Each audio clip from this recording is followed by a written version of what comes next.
ரொம்ப வருஷத்துக்கு முன்னாடி ஒரு காட்டுக்கு நடுவுல ஒரு கருப்பண்ணசாமி கோவில் இருக்கு. அங்க இருக்கிற மக்களுக்கு ஏதாவது ஒரு பிரச்சனைனா, கருப்பண்ணசாமி கோவிலுக்கு போய் மொளகா அரைச்சு அத கருப்பண்ணசாமி மேல பூசுனா, கருப்பனும் மக்களுடைய பிரச்சனை என்னன்னு கேட்டு அத தீர்த்து வைப்பாரு அப்படின்றது ஒரு ஐதீகம். இப்படிப்பட்ட ஒரு வரலாறு தான் கருப்பு கோவிலுக்கு இருக்கு. அப்படியே இப்ப நடக்கிற காலகட்டத்துக்கு வந்தா, கேரளால இருந்து ஒரு பொண்ணும் ஒரு அப்பாவும் 2 பேருமே சென்னையில வந்து இறங்குறாங்க. ட்ரெயின் ரொம்ப நேரமா ஒரே இடத்துல நிக்குது. நமக்கு ரொம்ப லேட் ஆகுது. அங்க ஒரு ஆட்டோ தெரியுது. அந்த ஆட்டோல ஏறி நம்ம கிளம்பலாம் அப்படின்னு ட்ரெயினை விட்டு கீழே இறங்குறாங்க. அன்டைம் அப்படின்றதால ஆட்டோவும் சரியா இல்ல. அப்ப திடீர்னு ஆட்டோக்காரங்க கிட்ட பேரம் பேசும்போது ஆட்டோக்காரன் அங்க 2 பேரை பார்த்து பயந்து ஓடுறான். திடீர்னு 2 பேரும் முகத்துல மாஸ்க போட்டுக்கிட்டு அந்த டைம்ல அந்த பொண்ணுகிட்டயும் அப்பா கிட்டயும் இருக்கிற பணத்தையும் நகையும் திருட வரானுங்க. அவங்க 2 பேருமே எவ்வளவு போராடி பாக்குறாங்க. ஆனா ஒரு கட்டத்துக்கு மேல அவர்கிட்ட இருக்கிற பேக்கை புடுங்கிட்டு அந்த 2 திருடனும் ஓடிறானுங்க. அவர் ரொம்பவே கத்துறாரு, என் பேக்கை குடுங்கடா, அதில் தானே என் வாழ்க்கையே இருக்குன்னு. ஆனா அவங்க அங்க இருந்து எடுத்துட்டு ஓடிறானுங்க. அப்பாவும் பொண்ணு இந்த விஷயத்த சும்மா விடக்கூடாது அப்படின்னு போலீஸ் கிட்ட போய் கம்ப்ளைண்ட் பண்றாங்க. போலீஸும் நீ எதுக்கே அன்டைம்ல ட்ரெயினை விட்டு கீழே இறங்குன, எனக்கு என்னமோ உன் மேலதான் சந்தேகமா இருக்கு, நீ அந்த நகையை கூட ஏதாவது பண்ணிருப்ப, இப்ப வந்து எவனா திருட்டா அப்படின்னு சொல்லி கம்ப்ளைண்ட் கொடுப்பா அப்படின்னு போலீஸ் அங்கேயே ஒரு கதை கட்டுறாங்க. ஆனா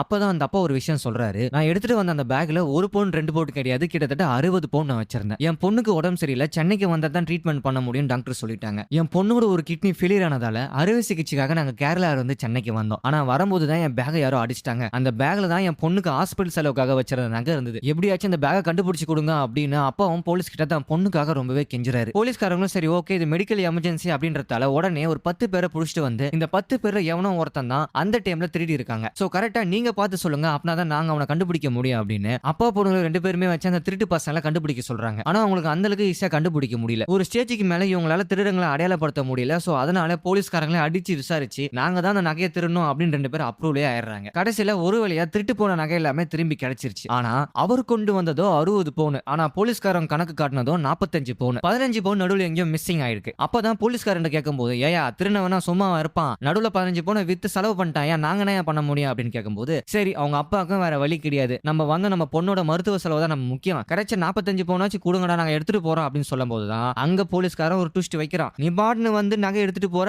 இது திருட்டு போன நகையா, நாளை பின்ன வந்து நகையை நான் வாங்கல அப்படின்னு சொன்னா நாங்க இதை கோர்ட்ல ஒப்படைப்போம், சோ நீ கோர்ட் மூலியமா தான் இதை வாங்கணும் அப்படின்னு போலீஸ்காரன் அங்க ரூல்ஸ் பேசுறான். அந்த அப்பாக்கு என்ன பண்றதுன்னு தெரியல. ஐயா என் பொண்ணுக்காக நான் மருத்துவ செலவுக்காக வச்சிருக்கேன் போது அதெல்லாம் கிடையாது, இங்க சட்டம் ஒண்ணு இருக்கு, நீ கோர்ட் மூலியமா தான் அந்த நகையை வாங்க முடியும் அப்படின்னு அந்த போலீஸ்காரரை நீ எதுக்கும் கவலைப்படாத, எனக்கு தெரிஞ்ச வக்கீல் ஒருத்தர் இருக்கான், அவனுக்கு இந்த கேஸை ஃப்ரீயா முடிச்சு கொடுப்பான் அப்படின்னு ஒரு விசிட்டிங் கார்டு ஒன்று நீட்டுறாரு. அவர் தான் சென்னை ஹைகோர்ட்டை தன்னோட கண்ட்ரோல வச்சிருக்க பேபி கண்ணன் அப்படின்ற ஆர்ஜே பாலாஜி. பேபியை பொறுத்த வரைக்கும் அந்த நீதிமன்றத்தில் இருக்கிறவங்க வக்கீலுங்க ஜட்ஜிங்க எல்லாத்தையும் பணம் கொடுத்து கரெக்ட் பண்ணி ரொம்ப வருஷமா அந்த நீதிமன்றத்தையே தன்னோட கண்ட்ரோல வச்சிருக்காரு. எந்த ஒரு கேஸ் நடக்கணும்னாலும் இவர் மூலியமா தான் நடக்க முடியும். ஏதாவது ஒரு கேஸ்னு வந்துட்டா தப்பு பண்ணவன் கூட இவன் தப்பே பண்ணல, இவன் மேலதான் கரெக்டா அப்படின்னு தப்பு பண்ணவனுக்கு எதிராகவே இவர் வாதாடி ஜெயிச்சு கொடுத்துருவாரு. சோ அப்பேற்பட்ட ஒரு நல்லவர் தான் அந்த பேபியை பொறுத்த வரைக்கும் நீதிமன்றத்துல நீதியை காப்பாத்தாம கட்ட பஞ்சாயத்து பண்ணிக்கிட்டு அவர் இஷ்டத்துக்கு ஒரு அரசாங்கத்தையே உருவாக்கி வச்சிருக்காரு. சோ இப்படிப்பட்ட ஒரு வக்கீல் கிட்ட தான் அந்த அப்பாவும் பொண்ணும் கிளம்பி போறாங்க. ஐயா என் நகை திருட்டு போச்சு, போலீஸ்காரங்க கண்டுபிடிச்சிட்டாங்க, ஆனா திருப்பி கேட்டா கோர்ட்டு மூலியமா தான் போய் வாங்க முடியும் அப்படின்னு சொல்றாங்க, நீங்க தான் அந்த நகையை வாங்கி கொடுக்கணும் அப்படின்னு அந்த பெரியவரும் பேபி கிட்ட போய், இல்ல ஒன்னும் பிரச்சனை இல்ல, ஒரு 10,000 கொடுங்க, நான் கண்டிப்பா வாங்கி கொடுக்கறேன் அப்படின்னு. ஆனா இங்க தான் ஒரு ட்விஸ்ட். பொதுவா நகையை ஒப்படைக்கிறதுக்கு போலீஸ்காரங்க நீதிமன்றத்துல நகையை ஆஜர்படுத்தணும். ஆனா இந்த டைம் அவங்க பண்ணல. கேட்டா அங்க போலீஸ்காரங்க வரல, அதனால நகையை கொண்டு வர முடியல அப்படின்னு வாய்தா மேல வாய்தாவா கேட்டுட்டு இருக்காங்க. இதுக்காக பேபி இப்படி எல்லாம் பண்ணணும், அவர் ஜெயிச்சு வாங்கி கொடுக்கலாமே அப்படின்னு சொல்லி பார்த்தா, ஜெயிச்சு வாங்கி கொடுத்துட்டா அடுத்த பீஸ் வந்துருவோம் அப்படின்னு ஒவ்வொரு வாய்தாவுக்கும் ஒரு 10,000 பில்ல போடுவாரு. அது மட்டும் இல்லாம பிரியாணி, கோட்ரு, ஆஃப், ஃபுல் ஃபைல் அப்படின்னு அந்த பேபியோட டீம் தின்ற எல்லா சொத்துக்குமே இந்த அப்பாவும் பொண்ணு தான் பில்லு கட்டிட்டு இருக்காங்க. ஒரு கட்டத்துக்கு மேல பில்ல கட்டி கட்டி சாப்பாடு பில்ல மட்டும் 2 லட்சத்துக்கு வந்து நிக்குது. இதெல்லாம் அந்த பொண்ணு கணக்கு போட்டு பார்க்கும்போது தான் கண்டிப்பா நமக்கு அந்த நகையும் கிடைக்காது, நம்ம ஊருக்கும் போக மாட்டோம், என் உடம்பு சரியாகாது, நான் சாவதான் போறேன் அப்படின்னு அந்த பொண்ணுக்கு அந்த அளவுக்கு மைண்ட்ல பிக்ஸ் ஆயிடுச்சு. என்னடா அது நீதிமன்றத்துக்கு வந்து நீதியை கேட்டா இங்க எதுவுமே காணோம் அப்படின்னு அப்பாவும் பொண்ணு ரொம்பவே பயங்கரமா ஃபீல் பண்றாங்க. ஒரு கட்டத்துக்கு மேல அந்த பொண்ணோட உடல்நிலை ரொம்பவே சரியில்லாம போகுது. ஏன்னா அடிக்கடி பிளட் வாமிட் வாங்க எடுத்துட்டு இருக்காங்க. ஏன்னா கிட்னி ஃபெயிலியர் அப்படின்னு வந்துட்டா உடனே ட்ரீட்மெண்ட் பண்ணி ஆகணும், ஏன்னா அவங்க உயிருக்கே ஆபத்து. அந்த பொண்ணோட அப்பாவும் எப்படியாச்சும் நகை திரும்பி கிடைச்சிரும், நம்ம கண்டிப்பா நம்ம பொண்ணை காப்பாத்தலாம் அப்படின்னு சொல்லி எவ்வளவு ட்ரை பண்றாரு. ஆனா கடைசியில அவருக்கே நம்பிக்கை இல்லாம போயிடுச்சு. சோ பேபியும் நீ எதுக்கும் கவலைப்படாது, இதான் கடைசி ஏரி, நான் கண்டிப்பா உனக்கு வாங்கி கொடுக்குறேன், உன் பொண்ணை காப்பாத்துறேன் அப்படின்னு பேபி வாக்கு கொடுக்க அந்த ஐயாவும் தைரியமா போய் கடைசி ஏரிங்க போய் நின்னாரு. அப்ப திடீர்னு பார்த்து அந்த போலீஸ்காரங்க எல்லாருமே ஆஜராங்க. போலீஸ்காரங்க நகை கொண்டு வந்துட்டான், எல்லாருமே கரெக்டா ஆஜராயிடுறாங்க. திடீர்னு ஓகே எல்லாமே வந்துருச்சா, திடீர்னு ஜட்ஜ் என்ன பண்றாரு, ஓகே எனக்கு ஒரு அவசர வேலை இருக்கு, இந்த கேஸை நான் அடுத்த ஏரிங்க கொண்டு வரேன் அப்படின்னு சொல்லி தள்ளி வச்சிராரு. இங்க தான் அந்த ஐயாக்கு மிகப்பெரிய ஒரு ட்விஸ்டே. அதாவது நகையும் போலீஸ்காரன் கொண்டு வந்துட்டான், எல்லாமே கரெக்டா ப்ராப்பர் எவிடன்ஸோட இருக்கு. ஆனா நீதிபதி நீதியை வழங்காம எனக்கு அர்ஜென்ட்டா வேற ஒரு வேலை இருக்கு, டாடா பாய் பாய் அப்படின்னு கிளம்ப பாக்குறாரு. உடனே அந்த ஐயாக்கு கோவம் வந்து, ஐயா உங்க கண்ணு முன்னாடி அந்த நகை இருக்கு, இருக்கு. அந்த நகைய குடுத்துட்டு நீங்க கிளம்புங்கய்யா அப்படின்னு சொல்லும்போது தான், என்னையே நீ எதிர்த்து பேசுறியா? உனக்கு எவ்வளவு தைரியம் இருக்கும்? நீ முடிஞ்சா நகைய வாங்கி காட்டுறா அப்படின்னு அங்கேயே சவால் போட, அந்த ஐயாவால எதுவுமே பண்ண முடியல. உடனே பேபிக்கு கோவம் வந்துருது. ஏன் யோ, அவர் எவ்வளவு பெரிய மனுஷன், எவ்வளவு பெரிய ஜட்ஜி, அவரே நீ எதிர்த்து பேசுறியா? என்னை மீறி எப்படி இந்த நகையை நீ வாங்கிடுற அப்படின்னு சொல்லி பேபிக்கும் கோவம் வந்துருது. ஏன்னா அந்த ஐயா நீதிபதிய கொஞ்சம் தவறுதலா பேசுறாரு. நீதிபதிக்கும் கோவம் வருது. நாளை பின்ன எந்த கேஸனா பேபியால கொண்டு போக முடியுமா? முடியாது. அதனாலதான் என்னை மீறி எவனாலையும் இந்த நகையை உன்னால வாங்கி கொடுக்க முடியாது அப்படின்னு அங்கவே பேபி சேலஞ்ச் பண்றாரு. பாவம் அந்த ஐயாக்கு என்ன பண்றதுனே தெரியல. கேரளா வந்து சென்னைக்கு தான் பொண்ணுக்கு ஆபரேஷன் பண்றதுக்காக வந்தாரு. வர வேலை எவனோ ஒருத்தன் நகையை திருடிட்டான். அதை போலீஸ் கிட்ட இருந்து நீதிமன்றத்துக்கு வந்தா அங்க நகையை கொடுக்க மாட்டானுங்க. அந்த திருடன் கிட்ட இருந்து கூட வாங்கிடலாம் போல, ஆனா இவன்கிட்ட இருந்து வாங்க முடியாது அப்படின்னு அந்த ஐயா புலம்புறாரு. அப்பதான் அந்த நீதிமன்றத்துக்கு வெளியே ஒரு கருப்பண்ணசாமி கோவில் இருக்கும். அந்த கோவிலுக்கு இவர் அடிக்கடி வரும்போது ஒரு விஷயத்தை நோட் பண்ணுவாரு. எல்லாருமே அந்த கோவிலுக்கு வந்து மிளகா அரைச்சு அந்த சிலை மேல பூசி அவங்க வேண்டுதலை வேண்டிப்பாங்க. இந்த விஷயத்தை அவர் நிறைய டைம் நோட் பண்ணிருக்காரு. நிஜமாலுமே கடவுள் ஒண்ணு இருக்கா, அப்படி இருந்திருந்தா எனக்கு ஒரு நீதியை வாங்கி கொடுக்கட்டும் அப்படின்னு கண்ணீர் மல்க அந்த சாமி முன்னாடி அந்த மிளகைய போட்டு அரைக்கிறாரு. அரைச்சு என் பொண்ணுக்கு ஒரு நல்ல வழியை காட்டு, என் பொண்ணோட உசுரை காப்பாத்த அப்படின்னு கண்ணீர் மல்க மிளகாய அரைச்சு கருப்பு சாமி மேல அவர் பூசுறாரு. கடைசியா அவருக்கு இருக்கிற ஒரே நம்பிக்கை அந்த கடவுள் தான். இந்த கடவுள் தான் என்ன வந்து காப்பாத்தணும் அப்படின்னு அவரை மட்டும் தான் அவர் நம்பிட்டு இருக்காரு. ஆனா இந்த பக்கம் பேபியும் எவன் எக்கேடு கேட்டா எனக்கு என்ன பொறுத்த வரைக்கும் நீதிமன்றத்துல நான் வைக்கிறதா சட்டம், நான் சொல்றதா நீதி அப்படின்னு ஏகப்பட்ட பொய் கேஸ்ல வாதாடி ஜெயிச்சு அதை ஒரு செலிப்ரேஷனா பண்ணிட்டு இருக்காங்க. அப்ப திடீர்னு பார்த்து ஒரு சத்தம் எங்க இருந்து பார்த்தா வானத்துல இருந்து ஒரு ஒளி வட்டம் ஒண்ணு வருது. அதாவது கொஞ்சம் வருஷத்துக்கு முன்னாடி ஒரு காட்டுக்குள்ள ஒரு கருப்பண்ணசாமி கோவில் இருக்கு. அந்த கோவிலுக்கு வரவன் தன்னோட பிரச்சனை நினைச்சு மனசார வேண்டிக்கிட்டு மிளகா அரைச்சு சாமி மேல பூசனா அந்த சாமி நம்மளை வந்து காப்பாத்தும் அப்படின்றது ஒரு ஐதீகம். இப்ப அந்த பெரியவர் அதை தான் பண்ணிருக்காரு. அதே மாதிரிதான் இப்ப கருப்பண்ணசாமியும் அவரோட கோட்டைக்குள்ள இருந்து வெளியே வந்து வாடா கருப்பையா அப்படின்னு வானத்துல இருந்து கருப்பண்ணசாமியா வந்து குதிக்கிறாரு. குதிச்ச உடனே நிஜமாலுமே சாமியா கட்டுறானுங்க. அம்மா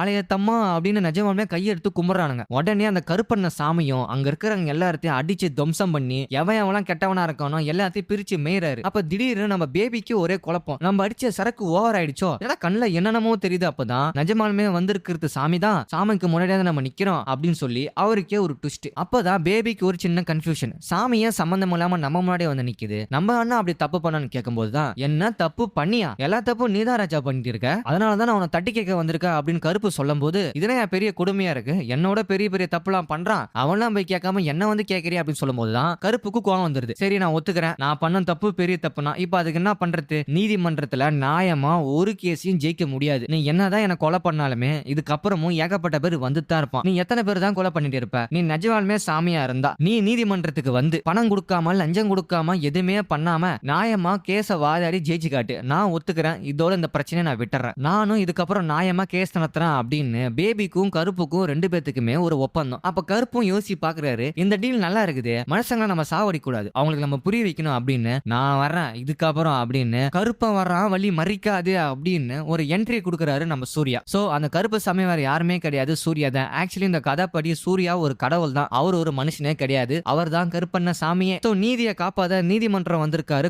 கருப்பு அந்த பொண்ணையும் அப்பாவையும் ரெண்டு பேருக்கிட்டையும் நான் இருக்க, நீங்க எதுக்கும் கவலைப்படாதீங்க, இந்த கேஸ் நான் ஜெயிச்சு கட்டுறேன் அப்படின்னு கேஸ் கட்டை எடுத்துக்கிட்டு முதல்ல கோர்ட்டுக்குள்ள வந்து நிக்கிறாரு. ஆனா இப்படி ஒரு கேஸ் இருக்கு அப்படின்னு நீதிமன்றத்துல சமர்ப்பிக்கிறதுக்கே ஏகப்பட்ட லஞ்சங்களை கொடுக்க வேண்டியதா இருக்கு. ஒரு கட்டத்துக்கு மேல அவரையும் அதை சமர்ப்பிச்சிடறாரு. அதுக்கப்புறமா நீதிபதி இந்த கேஸை எடுத்து பிரிச்சு படிக்கிறாரு. இதுக்கு யார்ப்பா வாதாட போறீங்க அப்படின்னு. உடனே நம்ம கருப்பு என்ட்ரி ஆகிறாரு, ஐயா நான் தான் ஏன் வாதாட போறேன் அப்படின்னு. அதுக்கப்புறம் இன்னொருத்தன் வேற என்ட்ரி ஆகிறோம், நானும் தான் அந்த கேஸ் எடுத்திருக்கேன் அப்படின்னு. கிட்டத்தட்ட அந்த கேஸுக்கு 4 பேஜ் ஆஜராயிருக்கானுங்க. நம்ம நீதிபதிக்கு ஒரே குழப்பம், ஒரு கேஸுக்கு எதுக்குப்பா 4 பேர் ஆஜராவீங்க? நீங்க ஒண்ணு பண்ணுங்க, நாளைக்கு யார் தான் நிஜமாலுமே ஆஜராகிறது அப்படின்னு உங்களுக்குள்ளே பேசி முடிவு எடுத்துட்டு வாங்க அப்படின்னு அங்க ஒரு ட்விஸ்ட். அப்பதான் கருப்பு சாமிக்கு ஒரு விஷயம் புரிய வருது, இது எல்லாமே பேபியோட வேலை அப்படின்னு. ஏன்னா நியாயமா நேர்மையா எந்த ஒரு கேஸையும் வாதாட முடியாது அப்படின்னு பேபி ஒரு சேலஞ்ச் பண்ணிருக்காரு. அந்த சேலஞ்சை நான் முறியடிச்சு நீதிதான் வெல்லும் அப்படின்னு நான் காட்டுறேன்டா அப்படின்னு கருப்பண்ணசாமி இங்க சேலஞ்ச் பண்ணிருக்காரு. நீ ஒரு சாமி வந்தா பட்டு தள்ளிட்டு போயிட்டே இருக்கலாம், சரி ஏதோ கொஞ்சம் விளையாட்டு பாக்குறாங்க போல, கதையை நோத்தணும்ல, அதனாலதான். அப்பதான் யாரா அவன் நீதிமன்றத்துக்கு புதுசா இருக்கா, வந்தனாலே பல்பெல்லாம் வாங்குறானே அப்படின்னு த்ரிஷா அந்த விஷயத்த நோட் பண்றாங்க. த்ரிஷாவும் கருப்பு கிட்ட போய் நீங்க என்னதான் இந்த கேஸ் எடுத்து நடத்தினாலுமே இந்த கேஸ் உங்களால ஜெயிக்க முடியாது, ஏன்னா அது full and fully baby control, நீங்க உடனே இதுக்கு யாரெல்லாம் எக்ஸ்ட்ரா ஆஜரானாங்களோ அவங்கள போய் நீங்க பாக்கணும் அப்படின்னு த்ரிஷா மூலியமா அந்த 3 பேரையும் பார்க்க போறாரு கருப்பு அங்க போன உடனே கெஞ்சி கேட்கிறாரு, நீங்க தயவு செஞ்சு இந்த கேஸை வந்து விட்டுருங்க, நான் பாத்துக்கிறேன் அப்படின்னு. ஆனா யாருமே கேட்கற மாதிரி தெரியல, ஏன்னா எல்லாருமே லஞ்சத்தை எதிர்பார்க்கறாங்க. கருப்பு நான் லஞ்சமே கொடுக்காம கேஸை வாதாடி ஜெயிச்சு காட்டுறோம் அப்படின்னு சொல்லி சவால் விட்டுக்கிறாரு. ஒரு கட்டத்துக்கு மேல நான் யாரு தெரியுமா, எனக்கு இன்னொரு பேர் இருக்கு தெரியுமா அப்படின்னு கருப்பு தன்னோட சுயரூபத்தை காட்டுறாரு. ஆனா இந்த விஷயம் யாருக்குமே தெரியல. எல்லாருமே ஃப்ரீஸ் ஆயிட்டாங்க. ஆனா த்ரிஷாக்கு மட்டும் நம்ம கருப்பு புரிய வைக்கிறாரு, நான் வந்திருக்கிறது சாமி, இந்த நீதிமன்றத்தை எனக்கு சுத்தி காமி அப்படின்னு. இந்த விஷயத்த எல்லாமே நம்ம பேபி நோட் பண்றாரு. ஆஹா, கடவுள் வந்து கோர்ட்ல மாயாஜனம் பண்ணிட்டு இருக்கு, இதை விடக்கூடாதா அப்படின்னு உடனே நம்ம கருப்பு கிட்ட போய், இப்ப எதுக்கு போதி தர்மனா மாறி உடனே அந்த 3 பேத்தோட மண்டையை நீங்க கழுவுனீங்க, இப்ப இதனாலதான் உங்க கேஸ வாபஸ் வாங்குறாங்க. அது மட்டும் இல்லாம நீங்க ஒரு கடவுள், ஒரு மனுஷனுக்கு கடவுளுக்கு போட்டினா நான் எப்படி ஒத்துப்பேன்? இதுக்கப்புறம் நீங்க நீதிமன்றத்துல எந்த ஒரு பவரும் யூஸ் பண்ண முடியாது. ஏன்னா பவர் யூஸ் பண்றதே இல்லீகல், அதுவே ஒரு ஊழல் தானே. நீங்க நார்மலா ஜெயிச்சு காட்டுங்க அப்படின்னு நம்ம பேபியும் கருப்பு கிட்ட சத்தியம் வாங்குறாரு, நான் எந்த பவரும் யூஸ் பண்ண மாட்டேன் அப்படின்னு. இதுக்கப்புறம் எப்படிடா நடக்க போகுது அப்படின்றது எங்க சேலஞ்சு. உடனே த்ரிஷாவுக்கு ஒரே ஆச்சரியம், ஆகா சாமி வந்து இங்க இறங்கி இருக்கடா, இதுக்கப்புறம் இந்த நீதிமன்றமே 2 துண்டு ஆக போதுடா அப்படின்னு. அப்பதான் அந்த நீதிமன்றத்துல என்னென்னலாம் பிரச்சனை நடக்குது அப்படின்னு த்ரிஷாவும் நம்ம கருப்புக்கு எடுத்து சொல்றாங்க. அப்ப ஒரு நீதிமன்றத்துக்குள்ள ஒரு புதுசா ஒரு கேஸ் ஒன்னு ஆஜராகுதுன்னு வச்சுக்க, அந்த கேஸோட வருமானம் எவ்வளோ, அந்த கேஸோட தரம் எவ்வளோ, அந்த கேஸ் யாருகிட்ட போகணும் அப்படின்றது பேபி தான் முடிவு பண்ணுவான். இப்ப கூட நீதிமன்றத்துல ஒரு மிகப்பெரிய கேஸ் போயிட்டு இருக்கு. எம்எல்ஏ ஒருத்தர் தான் கூட வேலை செய்யற பிஏ கிட்ட கொஞ்சம் தவறுதலா நடந்துக்க ட்ரை பண்ணிருக்காரு. உடனே அந்த லேடியும் எம்எல்ஏ என்கிட்ட தப்பா நடந்துக்க பாக்குறாங்க அப்படின்னு சொல்லி கோர்ட்ல கேஸ் கொடுக்குறாங்க. அந்த கேஸ் எடுத்து நடத்துறது பேபி தான். ஆனா அந்த அம்மாக்கே தெரியாது பேபி டீம்ல இருந்து ஒருத்தன் தான் அந்த கேஸ்க்கு இவங்களுக்கு ஆஜராகிறானே, அதுவே இப்பதான் தெரியும். சோ இந்த கேஸ பொறுத்த வரைக்கும் ஜெயிக்கிறவனும் பேபி ஆளு தான், தோக்குறவனும் பேபி ஆளு தான், 2 பேருமே பேபி ஆளுங்கன்றதால சோ பேபி கண்டிப்பா எம்எல்ஏக்கு சாதகமா தான் முடிப்பான். அந்த அம்மாக்கு நீதியே கிடைக்காது. இப்படி இங்க நடக்கிற விஷயத்தை எல்லாமே நம்ம த்ரிஷாவும் கருப்பு கிட்ட சொல்லி புலம்பிட்டு இருக்காங்க. அப்பதான் இதுக்கப்புறம் நான் யாருன்னு காட்டுறேன், கருப்பன் இஸ் பேக் அப்படின்னு நம்ம சூர்யாவும் அங்க இருக்கிற ஒரு பிரச்சனையும் நோட் பண்ண பாக்குறாரு. ஒரு கட்டத்துக்கு மேல கருப்பும் அந்த பொண்ணு கிட்டயும் அப்பா கிட்ட போய் நீங்க எதுக்கும் கவலைப்படாதீங்க, அடுத்த ஹியரிங்ல நான் கண்டிப்பா உங்களுக்கு நகையை வாங்கி கொடுக்குறேன் அப்படின்னு நம்பிக்கை கொடுக்குறாரு. ஆனா அந்த பொண்ணுக்கு சுத்தமா நம்பிக்கையே இல்ல. ஏன்னா 60 பவுன் எடுத்துட்டு வந்தோம், அதுல 15 பவுனும் காணோம், மீதி 45 பவுன் தான் இருக்குது. அது மட்டும் இல்லாம இந்த பேபியோட ஆளுங்க கிட்ட நாங்க தெரியாதனமா மாட்டிக்கிறதால கிட்டத்தட்ட 3 லட்சம் ரூபாய்க்கு சாப்பாடு தின்னு தொலைச்சிருக்காங்க. சோ இதனாலே எங்களுக்கு ஏகப்பட்ட நஷ்டம், எங்களை விட்டுருங்க சார், நாங்க கிளம்பிடுறோம் அப்படின்னு அந்த பொண்ணு எவ்வளவு ஃபீல் பண்றாங்க. உடனே நம்ம கருப்புக்கு எமோஷன் ஆயிட்டாரு. நீ எதுக்கும் கவலைப்படாத, நான் சாமி நான் உன்னை காப்பாத்துறமா அப்படின்னு அடுத்த ஹியரிங்க போட்டு ஜட்ஜ் முன்னாடி எல்லா எவிடன்ஸும் பக்காவா இருக்கு, நீங்க உடனே அந்த நகையை நீங்க ஒப்படைக்கணும் அப்படின்னு தட்ஸ் ஆல் அப்படின்னு கொஞ்சம் திமிரா பேசுறாரு. உடனே நீதிபதிக்கு கோவம் வந்துருது. இங்க நீ நீதிபதியா நான் நீதிபதியா, நான் தாண்டா எங்க கடவுள் அப்படின்னு, கடவுள்கிட்ட நீ பேசுனது எனக்கு பிடிக்கல, மன்னிப்பு கேள்றா அப்படின்றாரு. நமக்கு சாமியே வேற வழியே கிடையாது, சரி பொண்ணோட வாழ்க்கை பிரச்சனையாச்சு அப்படின்னு. ஆனாலுமே நீதிபதிக்கு சுத்தமா கருணையே கிடையாது. நீ என்னையே எழுது பேசுறியா, நகையை ஒப்படைக்கிறது அப்படின்ட்டு ஏகப்பட்ட ரூல்ஸ் இருக்கு. முதல்ல இந்த நகை இவனோட தான் நான் முதல்ல செக் பண்ணணும், ஒருவேளை வேற ஏதாவது திருட்டு நகையா இருந்தா அதுக்கு எவிடன்ஸ் சொன்னோம் அப்படின்னு ஏகப்பட்ட ரூல்ஸ்களை பேசுறாரு. இன்னொரு பக்கம் அந்த பொண்ணை பாத்தியா, அந்த பொண்ணு கோர்ட்டுக்கு வரும்போது ட்ரெஸ்ஸை பாத்தியா, ஒரு நீதிமன்றத்துக்கு வரணும்னா ஆடை முறை அப்படின்னு ஒண்ணு கண்டிப்பா இருக்கு, அந்த பொண்ணோட ட்ரெஸ்ஸிங் சென்ஸே எனக்கு சுத்தமா பிடிக்கல அப்படின்னு சொல்லி அந்த பொண்ணை வந்து அவர் கேவலமா பேசுறாரு நீதிபதி. உடனே அந்த பொண்ணுக்கு கோவம் வந்து, என்னை எப்படி நீங்க அப்படி பேசலாம், நாங்க கொடுத்த கேஸ் வந்து நகை எங்களுக்கு திருப்பி கொடுங்க அப்படின்ற ஒரே ஒரு கேஸ் தான், ஆனா நீங்க தேவையில்லாம பேசுறீங்க அப்படின்னு நீதிபதியை கொஞ்சம் அவதூறா பேச நீதிபதிக்கு கோவம் வந்துருது. நீ என்ன எதிர்த்து பேசுறியா அப்படின்னு உடனே ஒரு நாள் நீ ஜெயிலுக்குள்ள இரு அப்படின்னு சொல்லி பனிஷ்மெண்ட் பண்ணிடுறாரு. அந்த பொண்ணு ஒரு நாள் முழுக்க ஜெயிலுக்குள்ள இருக்குது. நம்ம கருப்பு சாமியால எதுவுமே பண்ண முடியல. ஏற்கனவே அந்த பொண்ணுக்கு கிட்னி ஃபெயிலியர், எப்ப வேணா வாந்தி வரலாம், மயக்க வரலாம். கரெக்டா அந்த சமயம் பார்த்து ஜெயிலுக்குள்ளே அந்த பொண்ணுக்கு பிளட் வாமிட் வந்து அங்கேயே ரொம்ப சீரியஸ் ஆயிடுது. உடனே நம்ம கருப்பு சாமியும் ஹாஸ்பிட்டல் அட்மிட் பண்ணி காப்பாத்தலாம் அப்படின்னு சொல்லி இருக்கும்போது தான் அவசரமா ஜட்ஜை மீட் பண்ணி, நாங்க அந்த பொண்ணோட நிலைமை ரொம்ப சீரியஸா இருக்கு சார், தயவு செஞ்சு அந்த நகையை திருப்பி கொடுத்துருங்க சார் அப்படின்னு மேல்முறையீடுலாம் பண்றாங்க. ஒரு கட்டத்துக்கு மேல மறுநாள் நம்ம கருப்பு சாமியும் நாயப்படி ₹1 கொடுக்காம லஞ்சம் கொடுக்காம அந்த நகையை அந்த பெரியவருக்கே திருப்பி வாங்கி கொடுக்குறாரு. அந்த பெரியவரும் அப்பா நகை கிடைக்க போதுரா, நம்ம பொண்ணோட ஆபரேஷன் பண்ணி முடிச்சு நம்ம பொண்ணை காப்பாத்த போறோம்டா அப்படின்னு ரொம்ப சந்தோஷமா இருக்காரு. கரெக்டா நகை அவர் கைக்கு வந்து கிடைச்ச உடனே அவருக்கு ஒரு போன் கால் வருது ஹாஸ்பிட்டல்ல இருந்து. இந்த ஒரு எதிர்பார்ப்பு இங்க யாருமே எதிர்பார்த்திருக்க மாட்டாங்க. அப்படி ஒரு ட்விஸ்ட் இந்த படத்துல. திடீர்னு பார்த்தா அந்த பொண்ணு இறந்துருச்சு அப்படின்னு சொல்லி ஒரு தகவல் வருது. அந்த அப்பாக்கு என்ன பண்றதுன்னே தெரியல. அட பாவீங்களா, நாங்க இத்தனை மாசமா கஷ்டப்பட்டோம் நகை எங்க கிட்ட இருந்து வாங்குறதுக்கு, ஆனா என் பொண்ணு கடைசி நேரத்துல இப்படி சாவடிச்சிட்டீங்களேடா, நகை என் கைக்கு வந்து என்னால எதுவும் பண்ண முடியாம போச்சு அப்படின்னு அந்த நீதிமன்றத்து மேல பயங்கரமா அவர் கோபம் கொள்றாரு. இது மட்டும் இல்லாம அங்க இருக்கிற வக்கீல் எல்லாரையும் பார்த்து அவர் முறைக்கிறாரு. இந்த காசு பணம் நகை தாண்டா உங்களுக்கு வேணும், இந்தாங்கடா பொறிக்குங்கடா அப்படின்னு நகையை அங்கேயே வாரி தூக்கி விசிறாரு. நம்ம கருப்ப சாமியால எதுவுமே பண்ண முடியல, பாவம் அவரே சோகத்துல மூழ்கி கிடக்கிறாரு. ஒரு கட்டத்துக்கு மேல நகை வந்து அந்த பொண்ணை நம்மளால காப்பாத்த முடியாம போயிடுச்சு அப்படின்னு நம்ம கருப்பும் ரொம்ப ஃபீல் பண்றாரு. அப்பதான் பேபி என்ட்ரி ஆகி, பாத்தியா அதுக்கு நீ இந்த காசை கொடுத்து அந்த பொண்ணை உயிரையா காப்பாத்திருக்கலாம், தேவையில்லாம நீதி நாயன் பேசி ஒரு அநியாயமா ஒரு உயிரை கொண்டுட்டியா அப்படின்னு.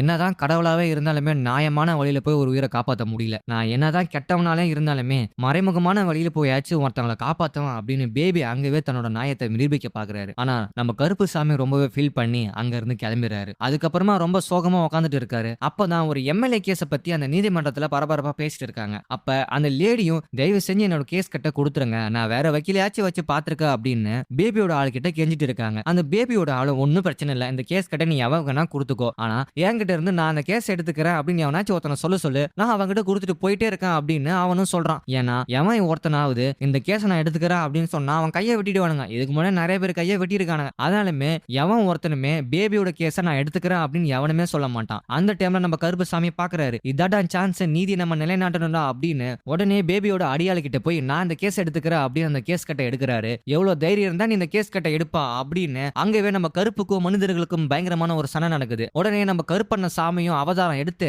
என்ன தைரியம் இருந்தா நீங்க இப்படி பண்ணுவீங்கடா அப்படின்னு விரட்டி துரத்தி அடிக்கிறாரு. ஒரு கட்டத்துக்கு மேல உனக்கு நான் நீதி வாங்கி கொடுக்கறமா அப்படின்னு அந்த எம்எல்ஏ கேஸ்ல சம்பந்தப்பட்ட அந்த பொண்ணை காப்பாத்த ட்ரை பண்றாரு நம்ம கருப்பண்ண சாமி. இங்கதான் இன்டர்வல். இதுக்கப்புறம் எம்எல்ஏவோட கேஸ் எடுத்து கருப்புசாமி எடுத்து வாதாட ஆரம்பிக்கிறாரு. அவருக்கு பதிலா நம்ம த்ரிஷா ஆஜராகிறாங்க. அந்த சமயத்துல தான் நம்ம ஆர்ஜே பாலாஜி அந்த பொண்ணுக்கு எதிராக ஏகப்பட்ட தீர்மானங்களை எடுத்து வைக்கிறாரு. அதாவது எம்எல்ஏ மேல எந்த தப்பும் கிடையாது, இந்த பொண்ணோட சம்மதத்தோட தான் எல்லாமே நடந்துச்சு அப்படின்னு எல்லாத்தையும் புட்டு வைக்கிறாரு. ஆனா இங்கதான் கருப்புசாமி ஒரு விளையாட்டை ஒண்ணு விளையாடி இருப்பாரு. அதாவது கோர்ட்டுக்குள்ள யாருமே போய் சொல்ல முடியாது, அப்படி போய் சொன்னா வாய் ஆட்டோமேட்டிக்கா உளறி உண்மைதான் வெளியோரும் அப்படின்னு ஒரு மேஜிக் ஒண்ணு பண்ணிருப்பாரு. சோ அதனாலே நம்ம பேபியும் வாயை திறந்து போய் சொல்ல வரான் அப்படின்னு நினைச்சாலே உண்மைதான் வருது. அதாவது இந்த பொண்ணு மேல நியாயம் இருக்கு, எம்எல்ஏ மேல தான் தப்பு. அது மட்டும் இல்லாம நீதிபதி ஐயா உங்களுக்கு எம்எல்ஏக்கு ஒரு லிங்க், எப்படியாச்சும் எம்எல்ஏவில் அந்த கேஸை காப்பாற்றணும் நீங்க நினைக்கிறீங்க, அவர் உங்களுக்கு லஞ்சம் கொடுத்திருக்காரு அப்படின்னு பேபி எக்கச்சக்க உண்மைகளை சொல்லிட்டே இருக்காரு. இதனால நீதிபதிக்கு பயங்கர கோவம். யோ பேபி இங்க இருந்து தயவு செஞ்சு வெளியே போயா அப்படின்னு துரத்தி விட்டுறாரு. பேபிக்கு ஒன்னும் புரியல, என்னடு வாயை திறந்தாலே நான் போய் தான் பேசுவேன், இப்ப என் வாயில இருந்து உண்மை வருது அப்படின்னு சொல்லி பார்த்தா அந்த நீதிமன்றத்தில் இருக்கிற எல்லா வக்கீல் வாயில இருந்து உண்மைதான் வருது. இந்த விஷயத்த எல்லாமே பேபி நோட் பண்றாரு. ஆஹா ஏதோ ஒரு மேஜிக் நடக்குது அப்படின்னு. அப்பதான் இதுக்கு எல்லாருமே காரணம் யாரு, நம்ம கருப்பண்ண சாமி தான் அவரோட முடிவு பண்ணி அங்கவே நீதிபதி கிட்ட மன்னிப்புலாம் கேட்க ட்ரை பண்றாரு. ஆனா அவரால் முடியல, ஏன்னா நீதிபதி பயங்கர கோவத்துல இருக்காரு. ஒரு கட்டத்துக்கு மேல பேபி நீதிபதியை பத்தி புட்டு வச்சதால நீதிமன்றத்துக்கு மேல எவனோ ஒருத்தன் கேஸ போட்டுட்டான். அதனால தமிழ்நாடு அரசும் ஆக்ஷன் எடுக்க ரெடியா இருக்கு. அப்பதான் நீதிபதிக்கு கோவம் அதிகமாகுது. இதுக்கெல்லாம் காரணம் அந்த பேபி தான், அந்த பேபி நான் சும்மா விட மாட்டேன் அப்படின்னு பேபியை போடுதல்ல பிளான் பண்றாரு. அப்ப திடீர்னு ஒரு லாரியை வச்சு பேபி ஓடிட்டு போற காரை விட்டு ஏத்தி காரை கவுத்துறானுங்க. அப்ப அங்க ஒரு 3 பேர் இறங்கி வந்து பேபியை போடுதல்ல பாக்குறாங்க. திடீர்னு கிட்ட வந்து பேபிக்கு பயம் அதிகமாகுது. கிட்ட வந்து பார்த்தா ஐயா பேபி சார் உங்களுக்கு எப்படி சார் அப்படி ஆச்சு அப்படின்னு போட வந்தவங்களே துக்கம் விசாரிக்கிறானுங்க. பேபிக்கு ஒரே குழப்பம், என்னடா அது நம்மள போட வந்தவங்க நம்ம கிட்ட அன்பா இருக்கிறாங்களே அப்படின்னு அவனுங்களே ஹாஸ்பிட்டல் நாங்க போய் அட்மிட் பண்றோம் அப்படின்னு கிளம்ப பாக்குறானுங்க. திடீர்னு ஒரு கட்டத்துக்கு மேல அவனுக்கு பழைய மாதிரி ஆடுறானுங்க. யோ இவன் தான் நம்ம பேபி, இவனை தான் நம்ம கொலை பண்ணணும் அப்படின்னு. அவருக்கு எதுவும் புரியல, என்னடா ஒரு பக்கம் நல்லா பேசுறீங்க ஒரு பக்கம் தேவையில்லாம பேசுறீங்க அப்படின்னு ஒரு கன்ஃபியூஷனா இருக்காரு. அப்பதான் இந்த ஊரோட எல்லை இங்க இருந்து முடியுது அப்படின்ற ஒரு போர்டை நம்ம பேபி பாக்குறாரு. அப்ப இந்த கருப்பண்ண சாமி ஒரு எல்லை சாமியை பொறுத்த வரைக்கும் ஒரு குறிப்பிட்ட எல்லை வரைக்கும் தான் அந்த சாமிக்கு சக்தி இருக்கும், எல்லையை தாண்டா அந்த சாமிக்கு சக்தி இருக்காரு. இந்த விஷயத்தை நம்ம பேபி நோட் பண்றாரு. உடனே அந்த 3 பேத்தையும் எல்லைக்குள்ள கூட்டிட்டு வந்து அதே எல்லாமே வீடியோ ரெக்கார்ட் எடுத்து பண்ணி நீதிபதி கிட்ட நடந்தது ஏன் தப்பு கிடையாது, சாமி வந்து இறங்கி இருக்கு, சாமியோட விளையாட்டத்தால் தான் நான் அப்படி பண்ணிட்டு இருக்கேன், எல்லாமே சாமியோட திருவிளையாடல் அப்படின்னு நீதிபதி கிட்ட நான் ஒரு நல்லவன் அப்படின்னு. நீதிபதியும் என்னெல்லாம் சாமி கூட சண்டை போட முடியாது, நான் வேற கோர்ட்ல டிரான்ஸ்பர் ஆயிடுறேன், நீ ஏன் இந்த கோர்ட்டை மாஞ்சிங்க அப்படின்னு சொல்லி அவர் ஒரு ஐடியா கொடுக்குறாரு. ஆனா நம்ம பேபிக்கு அது சுத்தமா பிடிக்கல. ஏன்னா வேற ஒரு நீதிமன்றத்துக்கு போனா ஏற்கனவே அங்க ஒருத்தர் டானா இருப்பான், மறுபடியும் ஆரம்பத்துல இருந்து தொடங்கி அதை முடிச்சு எப்பா எவ்வளவு பெரிய ப்ராசஸ் தெரியுமா அதெல்லாம் அப்படின்னு. இந்த பிரச்சனை எல்லாமே தீர்க்கணும்னா அதுக்கு ஒரே ஒரு வழிதான் இருக்கு, இந்த நீதிமன்றத்தை இந்த கருப்பண்ண சாமியோட எல்லையில இருந்து வேற ஒரு எல்லைக்கு நம்ம மாத்தணும். அதுக்கு ஒரே வழி, இந்த நீதிமன்றம் கட்டி கிட்டத்தட்ட 150 வருஷம் ஆச்சு, எப்ப வேணா அந்த நீதிமன்றம் இடிஞ்சு விழலாம். சோ இத காரணமா காட்டி நம்ம பேபியும் எல்லா வக்கீல்களையும் ஒண்ணு திரட்டி போராட்டம் பண்றாரு. அது மட்டும் இல்லாம நீதிபதியை போட்டு தள்ளி மேல இருந்து ஒரு கல் இடிஞ்சு வீந்துருச்சு, அதனால நீதிபதி செத்துட்டாரு அப்படின்னு அவரே போட்டு தள்ளிட்டு ஒரு கதையை ரெடி பண்ணி ஒரு வழியா கோர்ட்டு கேஸ் அப்ளை பண்ணி போராட்டம் பண்ணி நீதிமன்றத்தை வேற ஒரு எல்லைக்கு ஷிஃப்ட் பண்றாரு. உடனே நம்ம கருப்பண்ண சாமிக்கும் இந்த எல்லையில இருந்து வேற எல்லைக்கு போனதால என்னோட சக்தி போயிடுச்சு அப்படின்னு சொல்லி அவரும் ஏத்துக்கிறாரு. சரி ஏதோ ஒண்ணு சக்தி போனாலும் பரவாயில்ல, இருந்தாலுமே எல்லா வக்கீலுக்கும் தெரியும் நம்ம போய் பேசினா கருப்பண்ண சாமி வந்து நம்மள கொலை பண்ணுவான், சாமின்னு ஒண்ணு இருக்குன்னு எல்லா வக்கீலுக்கும் ஏதோ ஒரு விஷயத்துல தெரிய வந்திருக்கு. சோ எல்லாருமே பயப்படுறாங்க. அந்த எம்எல்ஏவோட கேஸும் மறுபடியும் ஹியரிங்க்கு வருது. அப்ப வேற ஒரு நீதிபதி அங்க உட்காந்துட்டு தீர்ப்பு சொல்லலாம்னு பார்க்கும்போதுதான் நம்ம பேபியும் அந்த நீதிபதியை கரெக்ட் பண்றதுக்கு பணம் கொடுக்கறாரு. ஆனா அப்பன்னு பார்த்து நம்ம த்ரிஷாவும் அவர் என்னங்க பணம் கொடுக்கறதுக்கு, நான் உங்களுக்கு ஒண்ணு கொடுத்துருக்கேன் அப்படின்னு கருப்பண்ண சாமி அப்படின்னு ஒரு ஹிண்ட் ஒண்ணு கொடுக்குறாங்க. உடனே அந்த நீதிபதிக்கு பயம் வந்து ஆஹா நமக்கு எதுக்குறா வம்பு, சாமி பொல்லாப்பு பெரும் பொல்லாப்பா இருக்கு, நீதிபதியும் அந்த எம்எல்ஏ மேலதான் தப்பு இருக்கு, அந்த எம்எல்ஏ தான் அந்த அம்மா கிட்ட தவறுதெல்லாம் நடக்க ட்ரை பண்ணிருக்காரு, நான் அவனுக்கு 3 வருஷம் கடுங்காவல் தானே நான் கொடுக்கறேன் அப்படின்னு ஜட்ஜ்மெண்ட் ஒண்ணு கொடுத்துறாரு. பேபிக்கு பயங்கர ஷாக், அடைச்சா நம்ம அதுல தோத்துட்டுமே அப்படின்னு. அப்பதான் ஒரு முடிவு முடிவு பண்றாரு. உடனே அங்க இருக்கிற வக்கீல் எல்லாமே வச்சு நான் கண்டிப்பா அத பிரச்சனை பண்ணுவான் அப்படின்னு பேபி ஒரு ஐடியா பண்றாரு. ஆனா எல்லாருமே பயப்படுறாங்க. நான் பொய் சொல்ல மாட்டேன் இதுக்கப்புறம். ஏன்னா கருப்பண்ணசாமி வந்து என்ன கொலை பண்ணிடுவாரு. எனக்கு உயிர் மேல ஆசை இருக்கு அப்படின்னு எல்லாருமே பொய் சொல்லவும் ஒரு தவறுதலான ஒரு கேஸ் எடுத்து நடத்துறதுக்கும் அவங்க பயப்படுறாங்க. பேபிக்கு இதுக்கு சுத்தமா பிடிக்கல. அவர் கஷ்டப்பட்டு காப்பாத்தின அந்த சாம்ராஜ்யத்தை எங்கிருந்தோ வந்து ஒரு சாமி கெடுத்தா அவனுக்கு எப்படி கோவம் வரும். உடனே பேபி அவரோட அடியாளங்களை கூப்பிட்டுக்கிட்டு எல்லாத்தையும் நான் போட்டு தள்ளவே தீருவேன் அப்படின்னு நீதிபதியும் அங்க இருக்கிற வக்கீல் எல்லாமே போட்டு தள்ள ட்ரை பண்றாரு. உடனே கருப்பண்ணசாமிக்கு இந்த விஷயம் தெரிய வருது. என்னோட மக்களை நான் தானே காப்பாத்துவேன் அப்படின்னு சாமியா வந்து இறங்கி இதுக்கப்புறம் நீ என்னதான் சாமியா வந்தாலுமே நான் வைக்கிறதானங்க சட்டம் அப்படின்னு பேபி ஒரு பக்கம் கத்த, சட்டத்தை ஏதனவனே நான் தாண்டா, இந்த உலகத்தை படைச்சவனே நான் தாண்டா அப்படின்னு சாமி ஒரு பக்கம் கத்த, சாமிக்கும் பேய்க்கும் சண்டைன்ற மாதிரி பேபிக்கும் நம்ம கருப்பண்ணசாமிக்கும் சண்டை போயிட்டு இருக்கு. உடனே சாமிக்கு கோவம் வந்து நீ ரொம்ப ஆட்டம் போடுற ராஜா, இதுக்கப்புறம் கிடைக்கவே கிடையாது அப்படின்னு கருப்பண்ணசாமி தன்னோட சுயரூபத்தை எடுத்து இவன் ஒரு சில்லற பையங்க அப்படின்னு ஒரு பெரிய கொடுவை எடுத்து அவர் தலையை வெட்டி கையில கொடுத்துறாரு. இதுக்கப்புறம் யாராச்சும் சட்டா என் கையில அப்படின்னு சொல்லி லஞ்சத்தை கொடுத்தாலோ பொய்யான கேஸ வாதாடனாலோ அவங்களுக்கு இதே தண்டனைனா அந்த கருப்பண்ணசாமி வந்து என்னன்னு கேள்வி கேட்பண்டா அப்படின்னு ஒரு அகோர கருப்பண்ணசாமியா மாறி அவதாரம் எடுத்து அங்க இருக்கிற மக்களுக்கெல்லாம் காட்சி கொடுக்கிறாரு. சோ ஒரு சாதா கமர்ஷியல் படமா இருந்ததை ஒரு சாமி படமா மாத்தி மிகப்பெரிய ஒரு ட்விஸ்ட் கொடுக்கிறாரு இந்த படத்தோட டைரக்டர். பேபியோட சாவுக்கு அப்புறம் அந்த நீதிமன்றத்துல யாருமே பொய் சொல்றது கிடையாது, லஞ்சம் வாங்குறது கிடையாது, ஒரு கேஸ நியாயமா எடுத்து நடத்துறாங்க. சோ இதுக்கப்புறம் எல்லா குற்றங்களும் குறையுது, எல்லாருமே நல்லதை தான் பேசுறாங்க, எந்த ஒரு பொய்யான கேஸும் எடுத்து அவங்க நடத்துறது கிடையாது. சோ இதுக்கப்புறமாச்சு கருப்பண்ணசாமிக்கு ஒரு எண்டை போடுவாங்கன்னு சொல்லி பார்த்தா எனக்கு எண்டே கிடையாதுடா அப்படின்னு நீதிமன்றத்துல நீதியை காப்பாத்திட்டு சட்டமன்றத்துக்கு போய் நான் சட்டத்தை காப்பாத்துவேன் அப்படின்னு கருப்பண்ணசாமி அங்க என்ட்ரி ஆகுறாரு. இதுக்கப்புறம் தான்டா கருப்புவோட பார்ட் 2 பார்க்க போறீங்க அப்படின்னு இந்த படத்துக்கு பார்ட் 2 ஒன்னு லீடிங்க கொடுக்குறாங்க. சோ இதோட அந்த படத்தோட கதையை முடிக்கிறாங்க. அதாவது ஒரு நீதிமன்றத்துல ஏகப்பட்ட பேர் பொய்யான வழக்குகளை பண்ணி நிறைய மக்கள் பாதிக்கப்படுறாங்க. அங்கிருந்து ஒரு கருப்பண்ணசாமி வந்து ஒரு சாமியான அந்த நீதியை இந்த பிரச்சனை நான் தட்டி கேட்பான் அப்படின்னு ஒரு சாதாரண மனுஷன் வேண்டிக்கிறதால சாமியா இறங்கி வந்து அங்க இருக்கிற பிரச்சனையை கேக்குது. இந்த படம் என்னதான் கமர்ஷியலமா இருந்தாலுமே இந்த படம் ஒரு சாமி படம் மாதிரி தான் கன்வெர்ட் ஆகுது. ஆனா ஓரளவுக்கு ஆடியன்ஸ்க்கு நல்லாவே கனெக்ட் ஆகுதுன்னு சொல்லலாம். சோ கண்டிப்பா எல்லாரும் ஒரு என்டர்டைன்மெண்ட் உள்ள ஒரு படமா தான் இருக்கு, எல்லாரும் பார்க்க வேண்டிய ஒரு படமா தான். சோ இந்த கருப்பன் படத்தோட ஃபுல் மூவி எக்ஸ்பிளைன் வீடியோ உங்களுக்கு பிடிச்சிருந்தா மறக்காம நம்ம சேனல் நீங்க சப்ஸ்கிரைப் பண்ணுங்க. யார் யாரெல்லாம் இந்த வீடியோ ஃபுல்லா பாக்குறீங்களோ மறக்காம சூப்பர் அப்படின்னு கமெண்ட் பாக்ஸ்ல கமெண்ட் பண்ணுங்க. ஏன்னா எத்தனை பேர் என்னோட வீடியோ பாக்குறீங்கன்னு சொல்லி எனக்கு தெரியல. சோ உங்களோட கருத்துக்களை நீங்க பதிவு பண்ணீங்கன்னா கண்டிப்பா எனக்கு உதவியா இருக்கும். மறக்காம சூப்பர் அப்படின்னு சொல்லி உங்க இஷ்டத்துக்கு நீங்க கமெண்ட் பண்ணுங்க. சோ நன்றி, வணக்கம், பாய்.